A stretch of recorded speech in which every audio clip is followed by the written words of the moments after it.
Well, the Wings only end up playing one game this weekend, but it was a preseason victory over the Blackhawks. We'll talk about that as well as previewing the doubleheader that's now on Monday, all today on Locked On Red Wings.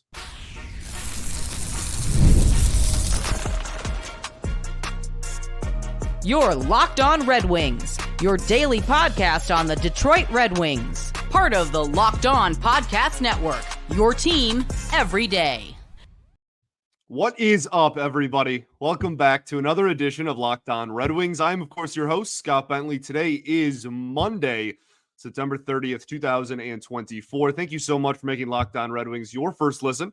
Every single day, we are free and available wherever you get your podcasts, including YouTube, part of the Locked On Podcast Network, your team every day. Today's episode is brought to you by FanDuel. Place your first $5 bet and you'll get started with $200 in bonus bets guaranteed. Just visit FanDuel.com to get started.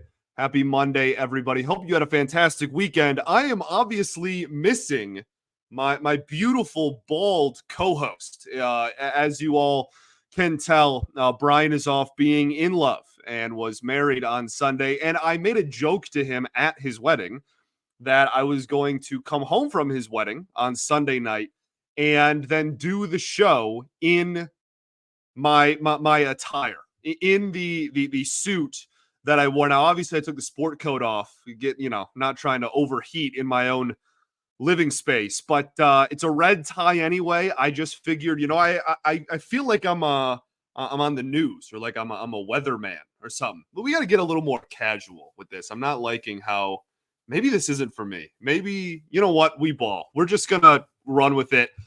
I appreciate you all for tuning in.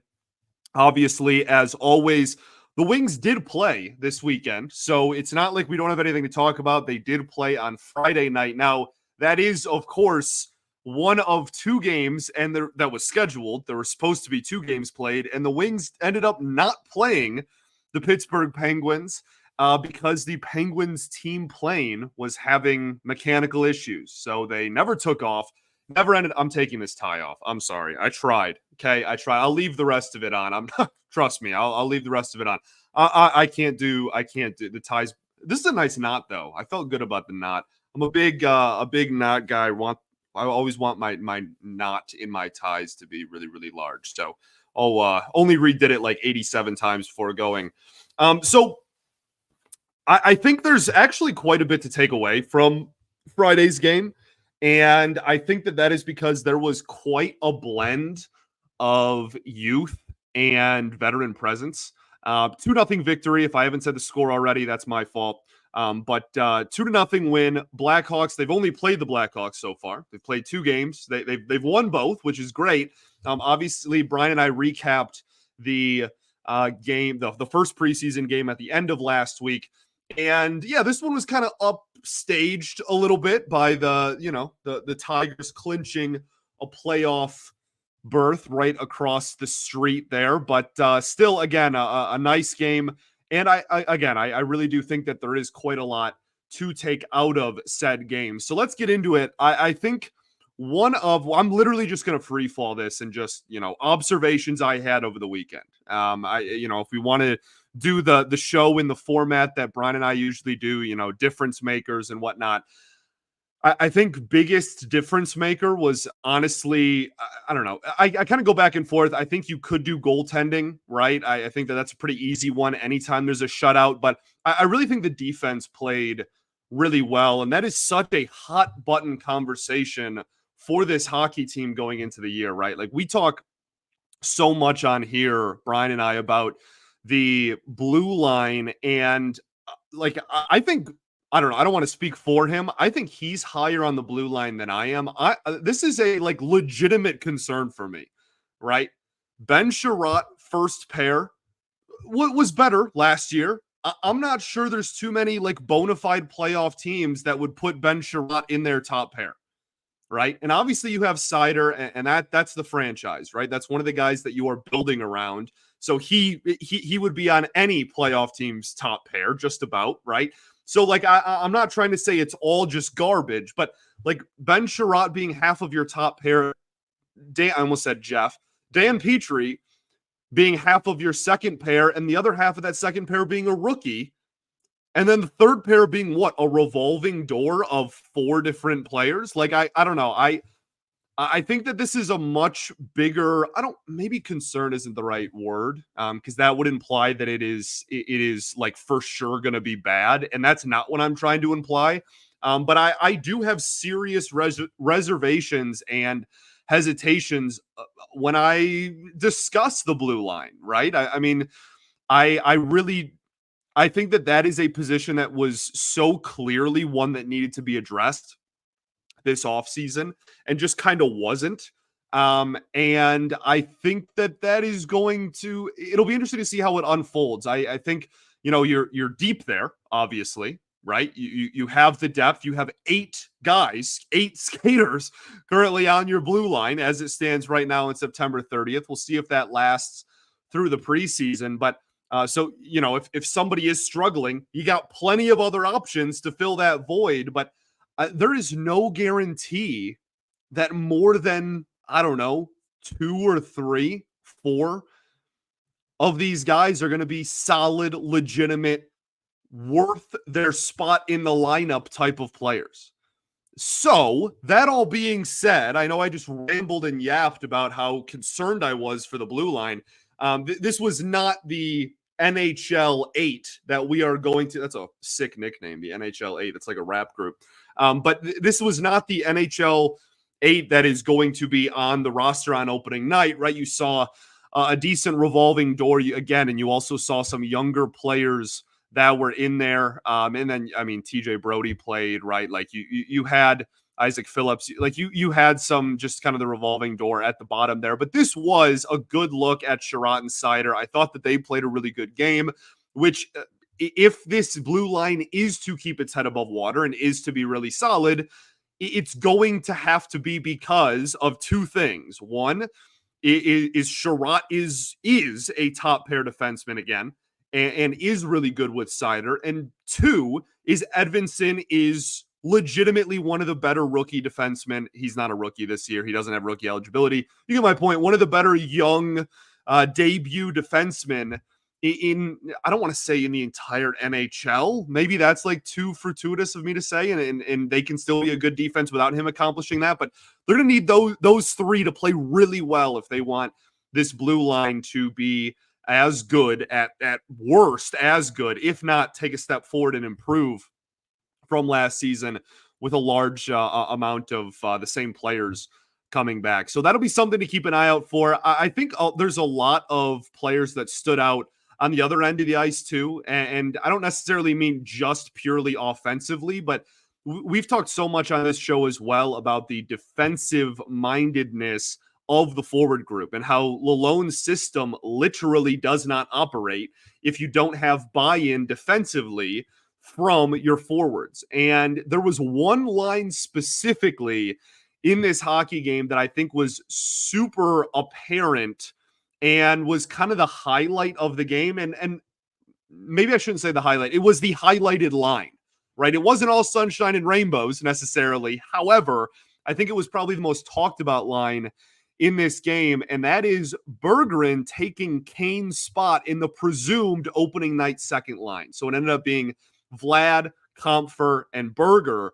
And I liked what I saw from Berger. I think that there's a lot. He's such a highly talked about player going into this season. We obviously, Brian and I have talked at length about Bergeron and just kind of the expectations that are set for him this season. I really do think that in this game, he looked pretty solid. And it's also worth noting that this Blackhawks team was not the A team of the Blackhawks, right? That is not a good hockey team. It's not going to be a good hockey team this season. And this was not their 100% NHL regulars. So it is worth noting that opponent matters. And that is something that we should all take into account. But Kampfer, we know, is a pretty solid defender. Vlad, we know, isn't a very solid defender. So putting those 2 specifically, I think, is a lot of just as important for Kampfer as it is for Berger in that situation, right? Like, you have Kampfer, you're like, hey man, you're going to have to get used to presumably, right, playing all season with two wings that aren't very good defensively. So let's get the show on the road early and start putting you with guys that kind of fit that mold as well. Obviously, Vlad just straight up is one of them, but Berger the other. And I think it's very important, obviously, Captain Obvious statement for Bergeron, just because he is likely going to be placed, not with Comfer, obviously, but with a line that has other defensive-minded players in it. And I think that Newsy is really trying to figure out where he fits into this lineup card. We have the top six almost set in stone, dare I say, as early as September 30th. It is not the same for the bottom six, right? And we'll talk about another line in this game. We saw, Rasmussen and Fischer and Kopp on a line again. So we'll talk about them and how they look. That's a really easy candidate, a line we saw a lot last year to be a third or a fourth line. But, Berger could find himself, playing lineup blender and playing with guys that are more defensively minded, or they could just go, let's take a bunch of shots in the dark here and just see if he meshes a lot better with players that are more offensive minded. So I think that him playing in this game, and I really do think he looked pretty well. A couple of defensive mishaps of note. Oh my gosh. Also, what was up with the audio? For those who actually watched and streamed the game, my goodness, I thought I was going to lose my mind with the music that was nonstop playing. But I thought Berger looked good. I want to finish this conversation on the other side of the break here, but I really do think as the season goes along, or as the preseason rather goes along, there's a couple of very easy to highlight players that are going to be the most talked about. And controversial is probably too dramatic of a word, but the guys that everyone's kind of keying in on and knows that they have the most to gain or lose. And I really do think Berger is one of those guys. So we'll go a little bit more in depth and talk about what he did well and maybe struggled with in this game specifically, how he meshed with the line, etc. Just kind of put a bow on it. Not too much else to add. We obviously covered a lot of that right here. We will do that and more right after this. Got to talk to you all today about our friends over at Game Time. Game Time has a new feature called Game Time Picks that is made for getting you the best deals on ticket prices for any live event. Game Time Picks filters out the fluff to show you only incredible deals on great seats so you don't have to waste time searching through thousands of tickets. Look, there's a lot of fun baseball that's being played in the city of Detroit. Okay, I also host Locked On Tigers, and you can, if they end up playing games in Comerica, you bet your bottom I will be there, and I can use Game Time to help make that happen. They have so many great features on the app as well. Seat views, so you can see views of your seat before you purchase. The lowest price guarantee will Game Time will credit you 110% of the difference, and the Game Time ticket coverage where your purchase is covered with the most flexible customer service policy in the ticketing industry. So take the guesswork out of buying tickets with Game Time. Download the Game Time app, create an account, and use code LOCKEDONNHL for $20 off of your first purchase. Terms apply. Again, create an account and redeem code LOCKEDONNHL for $20 off. Download Game Time today. What time is it? Game Time.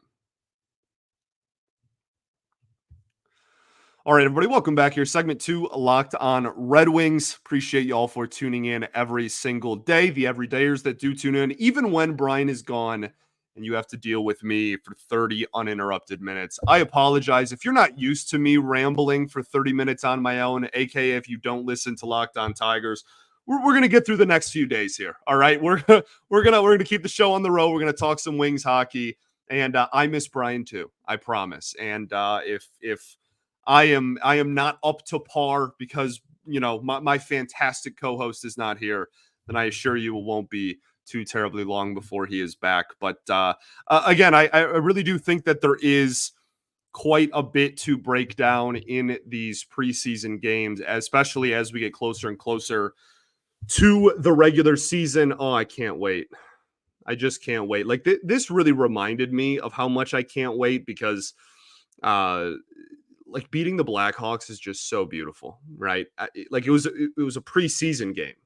I didn't care. I was fired up. They got a little chippy there at one point. You like to see the boys getting a little feisty even in preseason work happening on opening night as well, probably even more so. But I love beating the Chicago Blackhawks in hockey. I don't care if it's preseason or the postseason or whatever. It's just a beautiful, beautiful thing that I think we can all kind of agree on. So we were talking about Berger before the break there. Like I said, I don't have too much else to add, but I do think that offensively, he looked pretty sharp. That line obviously was responsible for a goal. Vlad scoring his first goal in a winged wheel sweater was nice to see. Some really decent passing there as well. Beautiful kind of bounce passing all around, which was really great to see. But, I think that as the preseason goes along, seeing specifically who Berger is next to in the lineup is going to be something that I pay attention to a lot, because I want to know if he's going to be protected by his lack of defense and be put with other defensemen, or if he is going to have the Kane Vlad treatment where it's like, we're just going to put you with other guys. But there's not as many of those offense first, no defense guys after this offseason. I don't know. It's really a fascinating conversation. We mentioned before the break there as well, Rasmussen, Kopp, and Fischer, the notorious shutdown line of last year played together. Fischer gets one of the 2 goals as well. I thought that was pretty darn noteworthy. That just continues to be a line that is a fan favorite, but I don't know how to word my vocalize really my opinion of this line too specifically, because do we all just forget that there was a legitimate portion of last season when that line got broken up because of how poorly they were playing, right? Like this was not just, they're the shutdown line and that's just how it was all season. Like, no, we have to remember that there was a solid, what was that, January, February, somewhere around there, where like that line had to get broken up because of how little they were producing. And it is so hard to be a defense first, kind of defense only, dare I even say, line in the NHL, right? Because all of your value comes from not allowing goals. You are not going to produce points, so at least on a consistent basis. So when you allow goals, you are providing next to nothing, right? And so I really do think that seeing the different lines that those 3 guys are on throughout the preseason, another thing I'm really watching for, right? Who else wants to play with Rasmussen? We've heard that everybody wants to play with Rasmussen, right? Where else is he going to be on the lineup card? I think it'd be really interesting to put Rasmussen and Berger on a line together and see if that could be something that could coexist. A big body that's not afraid to go down low, and then a guy that's, more around the edges and getting pucks on net. I think that could work out pretty well offensively. It's just a matter of whether that's enough defensively, no matter, depending on who you have up the middle. Rasmussen, I guess, could do that in theory, but you probably don't want to do that. And then like Kopp's Red Wings career obviously has just been such a roller coaster. And I think that I say roller coaster as if it has a lot of highs. Not too many people are really big on Andrew Kopp these days. So I'm interested in how he is utilized. Like if we just kind of accepted, okay, he's probably just going to be the defense first, put him in the face-off circle, defensive zone deployment type of guy. Well, okay, then you don't want to put him with other players that are going to produce offensively. Okay, well, that leads you to the shutdown line again, right? So I'm excited to see this line continue to produce because I am a fan of it. I know I just kind of maybe sounded like I wasn't. I am a fan of putting those guys together, and I am a fan of that line. It's just one of those things where you're on, no pun intended, like you're on thin ice. Like you really are. Your back is kind of up against the wall every night. And if you're not shutting down, if you're not keeping pucks out of the net, your value evaporates like that. And so I wonder if that is truly the best way to utilize all 3 of those players, or if it is more in the team's best interest to put them with other guys that maybe could produce offensively. But then it's kind of, again, then you're just back at the starting point of the offseason where like you let a lot of goals walk out the door. So there's a lot of question marks surrounding those 3 guys specifically. And I was pleased to see them play together, but I don't want to see them play together every single night. I want, Fischer can kind of play with whoever. I think he's kind of that gritty, 4th line type of guy. No matter what the lineup card looks like, you can throw him on the 4th line and feel pretty good about yourself. The penalty kill as well, obviously, with Rasmussen and Kopp, I am genuinely like I want them to explore their options, right? Like that's what my first girlfriend said back in high school, was like, oh, we should probably like not see each other and explore other options. Like that's I want to, maybe they'll end up back together, right? But like I want to see at least if it is truly in the best interest of the team, and if there isn't anybody else that maybe can get more out of those players. But if you're in favor of just, I want a shutdown line that is pure, I keep saying, I'm going to make my own ears bleed. I'm just repeating shutdown line over and over again. I wish we could call them anything else. But, you know, if you are really in favor, if you're listening to me and you're like, you know, I want just a line that is pure defense, that's fine. I'm not saying that's wrong. I might even agree with you come opening night, right? Okay, give me the third line that can just shut down anybody. Yes, all for it. It's just we saw last year that it's a slippery slope if they are not playing well. Okay, a couple more players I want to talk about, a couple of storylines in this game I want to bring up, and then we will quote unquote preview the split squad game that is happening, games plural that are happening on Monday. We will do all of that right after this.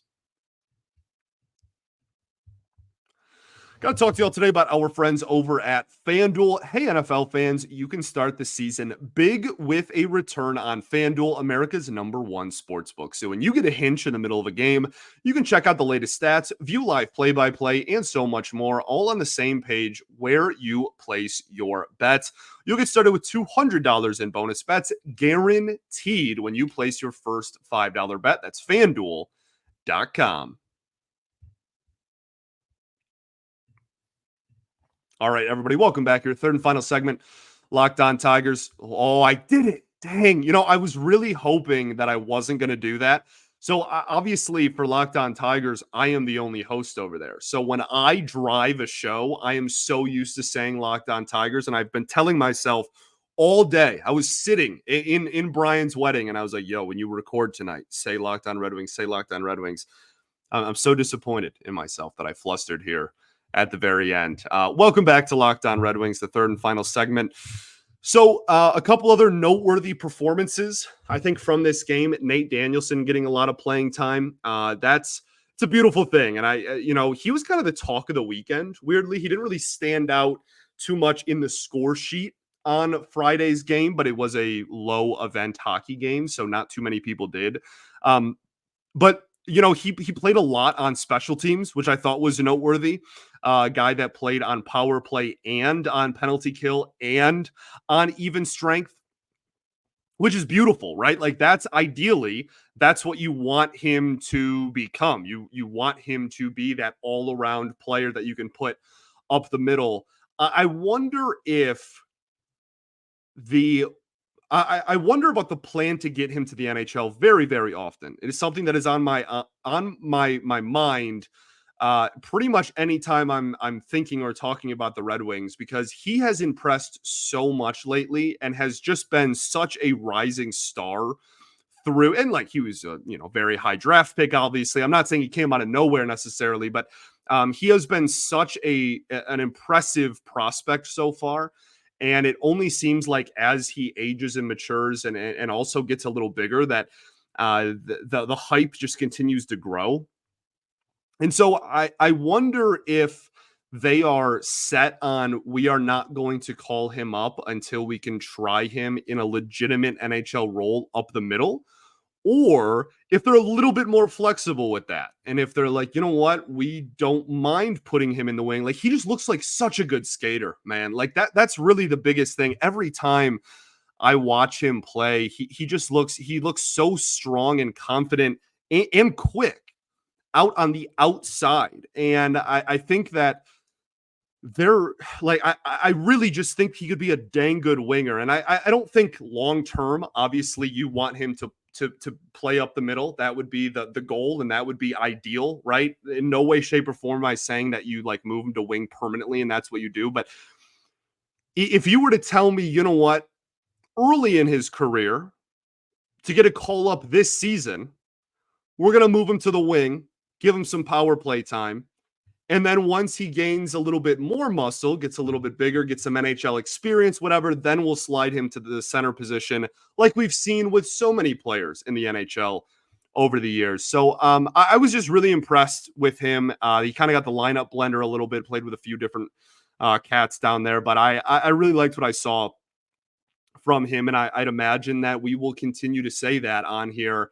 I hope he's one of the last cuts, legitimately. Like, even because that means something, just because I want to see him with as much NHL talent around him as possible. I want to see, hey, there's 30 players on the roster. We only got one sets of cuts left, and we have one preseason game left. We're going to play mostly NHL talent. But guess what? Danielson's playing third line wing. Like that is what I want really, really badly. I'm not sure I'm going to get it, but we'll see how that pans out. Another one of the big storylines from the weekend was Mo Seider wearing the A. It's a beautiful thing. Brian and I have talked about that. Oh my goodness.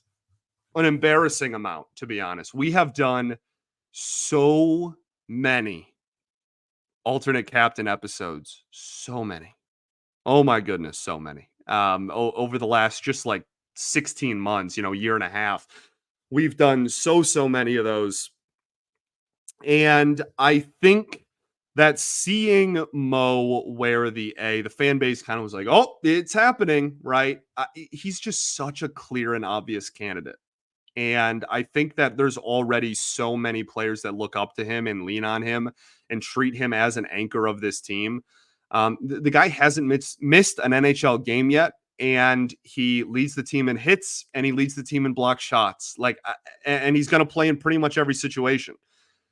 He's going to play PK1. He's going to play obviously top pair at even strength. And what we're waiting to see is if, and we saw this a little bit on Friday as well, as we saw him play some power play one. Presumably power play one. I don't really know if there was a legit one or two. The minutes ended up being pretty even for everybody that was 1 versus 2, but he was with the more NHL centered players than the other power play unit. So I'm going to just say that it's power play one, but I think that that's the big question mark for him. And this isn't anything new. We've obviously talked about that a lot this offseason and this preseason already, Brian and I, but I think that him wearing the A is just so obviously the right call. And post extension, he's going to be here a long time. You can have Larkin and Seider both wearing letters for the next 7+ years. That's that's an ideal scenario. And so seeing him wear the A out on the ice was just a really cool thing. Another report out of camp, reported by a few different of our great beat writers here with the Wings, was Carter Mazur just continues to impress.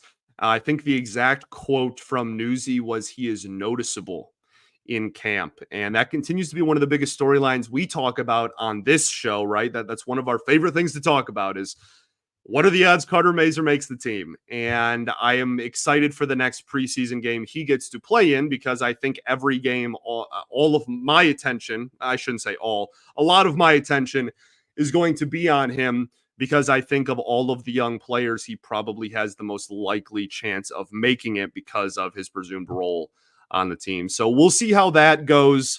If you are planning on watching a preseason game on Monday, you are going to have a couple to choose from. A wild scenario. So the Penguins no longer played the Wings this weekend, right? That got ditched. Their plane was having mechanical issues of some sort, and they couldn't get into town, and we didn't play a preseason game. So the exact report from the Wings is the Detroit Red Wings today announced that tonight's preseason game against the Penguins at Little Caesars Arena has been rescheduled for Monday, September 30th at 7 p.m. as a part of a split squad game. The Red Wings will also play a preseason game against the Buffalo Sabres at Key Bank Center, on Monday, September 30th, also at 7 p.m. This was hilarious to see the reaction of. I am, again, as you all are very well aware, I host Locked on Tigers too. If you're even remotely a baseball person, this is so normal. Like, this is preseason. Like, half of spring training is split squad games. That's just like a normal common practice in baseball. And so seeing a lot of like the hockey world be like, what? Well, how are they going to do that? Like, how do you decide like who plays was just really funny. And that's not like completely out of, common practice for hockey either. It's just funny to not have it scheduled and then have it scheduled and see kind of the reaction of the fan base. But we will presumably be back tomorrow. I'm trying to figure out, there's going to be one of these days this week where we don't have a show. And I'm trying to game plan when that is, just stuff with the news, and then obviously with the Tigers and the postseason and Brian gone and everything. So I think we'll be back tomorrow, though. Obviously, 2 preseason games, hopefully a lot to go over. I appreciate you all greatly. Thanks for making Locked On Red Wings. Almost said it again. Your first listen every single day. Shout out to the everydayers that do tune in every day. We will, of course, be back tomorrow as we always are. Everybody congratulate Brian Fischer on convincing a woman to love him. No, I'm kidding. Obviously, very, very happy for them. Love you, Bri. Have fun in your honeymoon. Hope that you guys don't think about anything else but each other for the next few days. The wedding was an absolute blast. Got a lot of fun pictures that I'm sure will make the rounds at some point. I'm looking at one right now. That's debatable, borderline. But really, really good time. And yeah, wishing Brian and Allison all the love in the world. We'll be back here tomorrow. All right. And if you can't stand me and you only watch the show because of Brian, I get it. He'll be back in a few days. All right. Peace and love. Going to therapy's dope. That's how I end my show over at Locked On Tigers. Appreciate you all. Go Red Wings, and we will be back tomorrow. What do we say on this show? I don't even know what's the first part. I'm drawing a blank. Brian usually says the first part, and then I just go every day.